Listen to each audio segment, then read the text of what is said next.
with Sports Talk Worldwide with some news from the world of boxing. So y'all know what time it is. You ain't in a rush to get concussed. Actually, I was in a rush. I was about to chill, go to handle my business. I had to say something about this. Got a little bit too hyped. Sometimes, in sport, it's something, it's kind of legendary. And it's like, oh, hold up, that's huge, right? Like, for example, in baseball right now, Shohei Ohtani, right? Shohei Ohtani. That's ridiculous. Dude pitching like a god, hitting like a god, running the bases, batting in the top 4 spots in the baseball lineup. Come on. You know anything about baseball, you better watch it. Even if you don't know, you better, because somebody gonna say, hey, did you ever watch that guy? Once in a lifetime thing, right? To a lesser extent, a Russell Westbrook, much maligned basketball player, all of a sudden maligned. Don't let him fool you. That boy did something that wasn't done back when black and white TVs, I like to call Bigfoot footage, in the 60s, averaging a triple-double. And with 30 points one time, 30 points, 11 and 11. We haven't seen that since then. And here's where it bothers me. Everybody be like, the regular season not that important, get ready for the playoffs. With them fans coming to the stands, this man kept fans engaged in the regular season for four seasons. Because you was watching to see if Westbrook was going to get a triple-double because he averaged it. Ain't nobody done it since. Ain't nobody did it before. You see what I'm saying? Step up the big O. Now all of a sudden he gets it. Then we watch him 2 years ago take the Washington Wizards, which was basically him, Bradley Beal, when Beal wasn't hurt, and G-Leaguers. Robin Lopez, Neto, Hachimura, who was a rookie at the time, right? Who we talking about? Alex Lynn, my boy Garrett coming from the bench, or Gafford, waved down at the bench at the time. G-Leaguers made that team formidable, made it into the play-in tournament, right? Didn't get to the Lakers and all this talking, he got to play this way and that way, and then he in the lineup by himself because LeBron and Anthony Davis hurt, and then he got to win with Russell Westbrook, and you name the other 4. See if you could do that without Google. You see what I'm saying?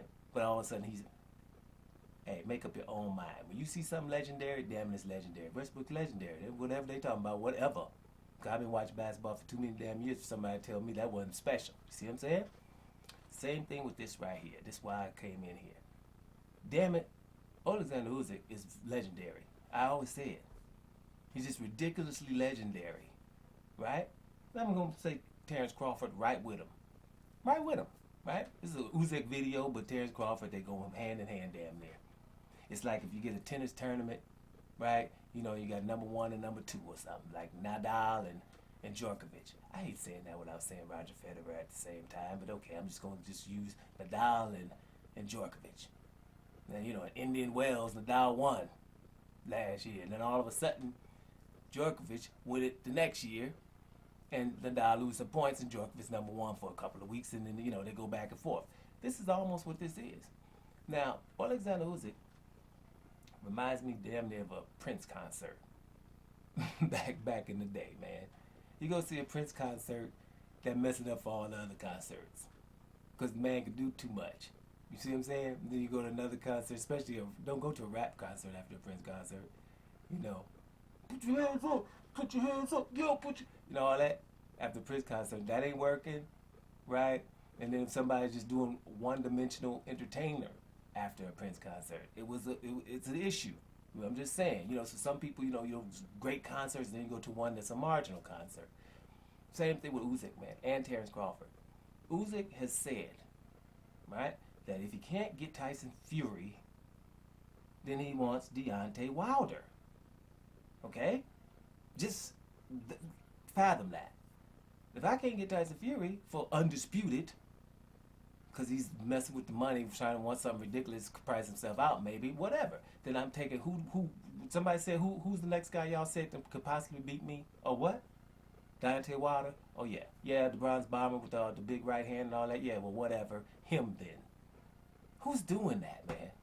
They're like, listen, Oleksandr Usyk, I know it, but this is an Usyk video, so I can do it this time. I don't like to do it every time. But damn it, Oleksandr Usyk won the WBSS tournament to become undisputed at cruiserweight by never fighting at home and fought directly where everybody was from. In the quarters against Marco Huck in Berlin, in the semis against Marius Briedis in Latvia, in the final beating Mariat Garcev in Russia. Prior to the tournament, he beat undefeated Glowacki in Poland, and he beat Michael Hunter in America. After the tournament, after being undisputed, he beat up Tony Bellew on Manchester or Liverpool, one of them, I keep forgetting which one it was. Beat him, and he had momentum, beating David Haye twice, then beat up Chisora and beat up also over there. Then I went and beat up Anthony Joshua over at his home and then somewhere else. And Anthony Joshua was the #1 heavyweight just 2 years ago. And after that, I am going for Tyson Fury, the big old dude that everybody said is #1 heavyweight. I'm pushing up on him, wants the undisputed fight. And if I can't get that, I'm going to get the one that's still considered the most dangerous. Man, hey, listen, Prince concert, okay? That stuff y'all talking about, that's rap concerts. That's ridiculous. That's a ridiculous, it looks ridiculous to be talking about somebody else. Oh, that's Oleksandr Usyk. That's what I'm talking about. That's legendary. And Terrence Crawford, actually, I would be like normally giving Usyk the #1 pound for pound for a week, right? But Terrence Crawford, boom. If I can't get Errol Spence for undisputed in my 3rd weight division, because I've already been undisputed 2, and I want to get it in 147, but if Errol Spence is messing around with the money, a la Tyson Fury, then I'll go up another weight to fight the very best guy that is undisputed. You see what kind of cloth we talking about? You see what I'm saying? Listen, whatever y'all be talking about, all them other dudes, these guys, Terrence Crawford and Oleksandr Usyk, is absolutely ridiculous. And just wanting these things that they're going to do, they do not have to do them. They don't have to achieve this. They've already great and legends already. It's just the fact. Do you see what I'm saying? It's like with Terrence Crawford, what, somebody in my division y'all talking about? Oh, whatever. Matter of fact, Terrence Crawford, the only one who said something. If it's going to be Boots Ennis, it's going to be. Don't nobody else talk like that about Boots Ennis. Virgil Ortiz, what? Yeah, well, I take him if Spence don't act right. It ain't never know somebody in my division, we can start talking about other stuff and how many pay-per-views I get and you wish you had my money and just stuff. Like a man I like to quote, a very, very knowledgeable and profound man. Devin Damn Haney. They say everything except let's fight. And that is so profound because the Devin Haney, no matter when he's in an argument with somebody, you'll notice Devin Haney said, well, let's fight. And the other ones be talking about everybody. Don't matter who it is. Javante, the newest one, Ryan Garcia, Teofimo Lopez, who? Lomachenko.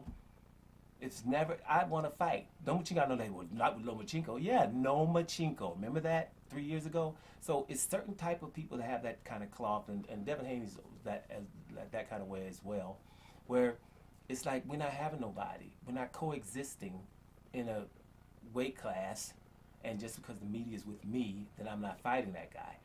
It doesn't matter if somebody's in or around my division that people think could beat me, these guys fight. And that's what this video is about, man. It's just legendary to me. It just blew me away where I had to just say, well, whoa. I can't take a break now. I gotta write this. Because he even, when they, was told him, when they asked Usyk was just saying, listen, I'll fight Tyson Fury. Tyson Fury is a whole bunch of blah, blah, blah, which he, who does it, of course. Either Tyson Fury, he says says he's going to retire, and then he says he's not going to retire. That doesn't even interest your boy Usyk. If you're going to fight him, he doesn't. If not, I want Deontay Wilder. That's the one they've been talking about. I want Deontay Wilder. And this is profound. That ends. That's where my interest. I'm interested in no other stuff except that. You see what I'm saying? I ain't interested in no other stuff except the baddest ones. And I'm coming up in the division. Yeah, legendary. Oleksandr Usyk is a legend, living legend, and so is Bud Crawford right now, regardless of whatever else they do. This is another example of it. Doma Sports Talk Worldwide. And I'm up out of here, y'all.